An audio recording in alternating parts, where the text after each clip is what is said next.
Hello and welcome to Onward in Love and Caregiving. This morning, I begin by saying to each of you a happy Hanukkah, a very Merry Christmas, whether it's in a religious sense or a secular sense, and a very blessed Kwanzaa. Yes, it's December 23rd, and we're nearly to that day that's going to unite all three of the days of which we've been talking, and that's December 25th. On December 25th, it will be Christmas Day. Yes, it will. But it will also be coming toward the end of the Hanukkah period, and it will be the beginning of Kwanzaa. We've been talking about the journey of light. We've been talking about light and love, times of reflection, and times of powerful spiritual energy. I'm Greg Johnson. I'm the president and CEO of GJP International, which is Greg Johnson Partnerships International. And here in New York, I have the great privilege of serving as the chief advisor to the CEO of Emblem Health for family caregiving. And all of you, and you bless us by your presence from all over the world, who join us week after week on this program in which we're really focusing on family caregiving, faith, and spirituality. It's walking together through whatever tradition and journey may be yours as we serve as family caregivers and as we work with those who are family caregivers. Without question, people who are living the golden rule. I want to welcome you and I want to thank you for yet another year of yes, completing our nearly third full year of broadcasts begun in Bali, so many years ago when we could still get there, and I'm getting there in 2023. I'm promising myself that I'm exercising like mad. I miss it and I can't wait to be there. And I want to see all of our friends in Southeast Asia, many of you who are doing some extraordinarily wonderful projects in family caregiving. Now, this morning, I want to continue the conversation that we've had. We've talked about when all of these holidays unite, when they all come together, we are surrounded by enormous spiritual energy. And that can be in any theology that is yours, or if you're not certain of which theology, use it as a time to do some discovery work and some exploration. But it is a time of enormous spiritual energy. And I always say to people, grab onto it. Because each of us walks through life with many, many burdens. And knowing how to deal with those burdens, some from long ago, some much more recent, but burdens and carrying those with us can become overwhelming, especially as we are taking on new responsibilities, particularly with our care recipients. This past week, as always, I was reading in one of my meditations from the Daily Om, actually, and there was a piece entitled, Laying Our Burdens Down. And it struck me enormously how important that thought is. It's the old hymn, Lay Down Our Burdens, and how appropriate it is here at this time of great spiritual energy. Because in order to lay down those burdens, those physical, emotional, and spiritual burdens that we're carrying with us, we need a power greater than ourselves. Now, I want to just read a bit of this to you, but it's absolutely powerful, and I hope you'll find it as powerful as I did. We all know the feeling of walking through life as if we are carrying the huge burden of worries and stresses on our backs and shoulders, struggling to move forward.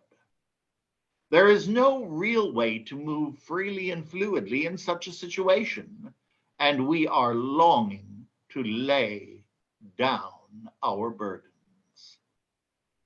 Just imagining that it would be possible to do such a thing can be enough to elicit a sigh of relief and a momentary feeling of lightness. The human imagination is a powerful tool, and we can use it to take a journey to far off places without ever leaving home. Because of this, we too can lay our burdens down. And I love this coming phrase because it parallels exactly what we speak of week after week. We can lay our burdens down at the feet of a divine being such as a great mother, great father, Buddha, a mountain, whatever that symbol of a higher power might be to you, or as we say in the 12 steps, God, as you understand that word today. Releasing ourselves from that which we can't handle on our own, no matter how smart we are, how capable we are, or how hard we work. No one can single-handedly cope with all the worries that we tend to take on in the course of our lives, and we aren't designed to do so. Our well-being depends upon our ability to hand over that which we can no longer carry by ourselves.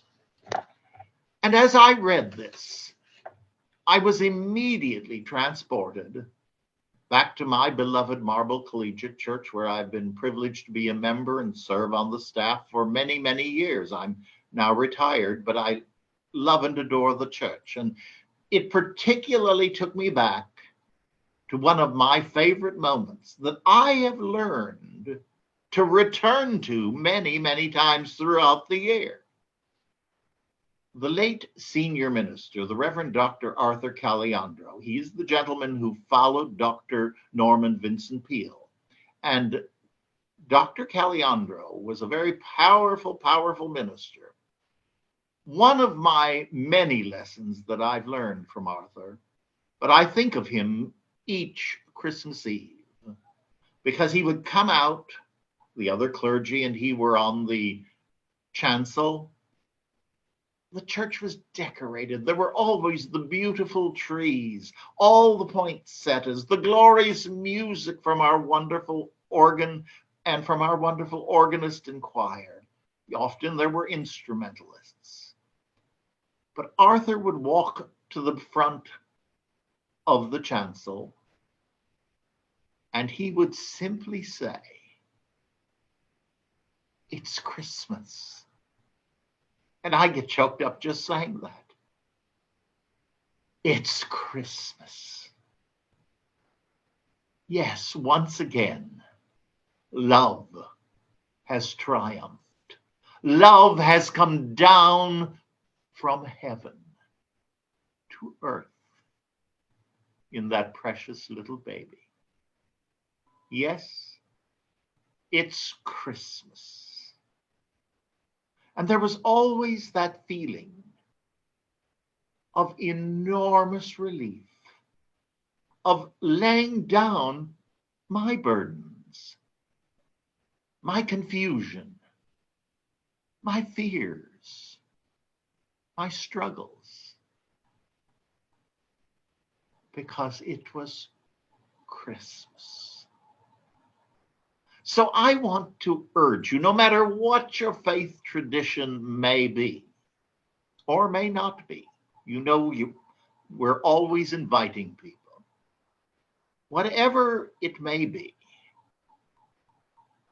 take that phrase, and when throughout the coming year you're feeling rattled, overwhelmed, stressed, sit for a moment. Probably the easiest meditation I know. Close your eyes. See the lights and hear the words. It's Christmas. And you are not alone. That was the great message of Christmas. You are not alone. You are deeply loved. So much so that God sent his Son for you and for me. And allow that gratitude and that peace to just overwhelm you for just however few moments it might be. I know it works because I have done it on many occasions. In some very hot weather, I've closed my eyes when feeling totally overwhelmed, tearful, upset, afraid. And I said, and I heard Arthur saying, it's Christmas. And that love, the poinsettia, the trees, they all surrounded me.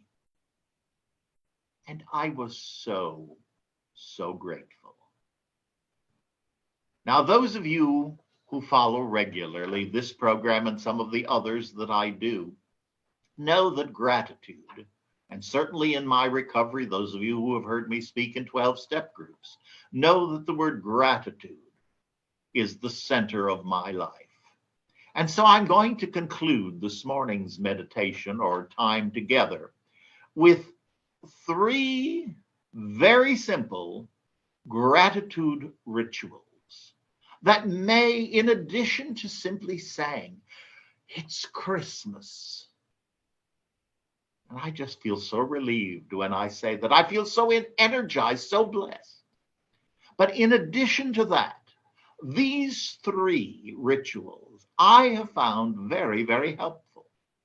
And we've talked about lots of different meditations. Well, we're talking of a ritual this morning. Rituals are wonderful because there's something we can go to and cling on to.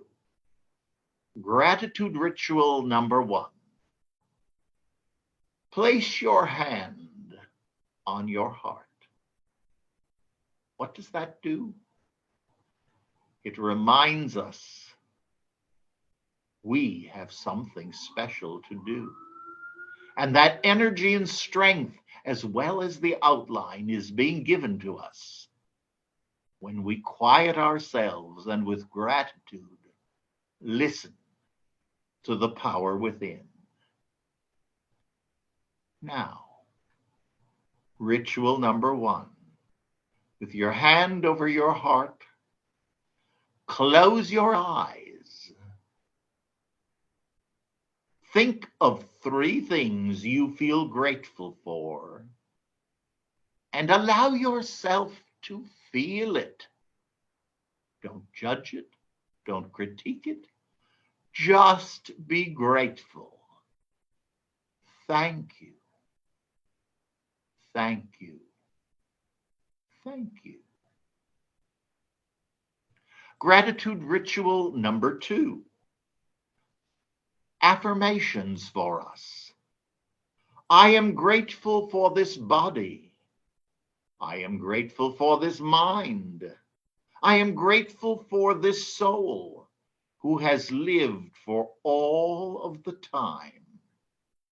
I am grateful for the rising sun, for the moon, the waves, and the stars.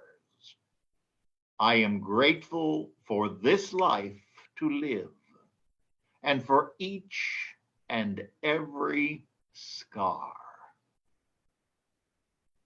I am grateful. And grateful ritual number 3. Gratitude ritual number 3. Think of someone you feel very grateful for.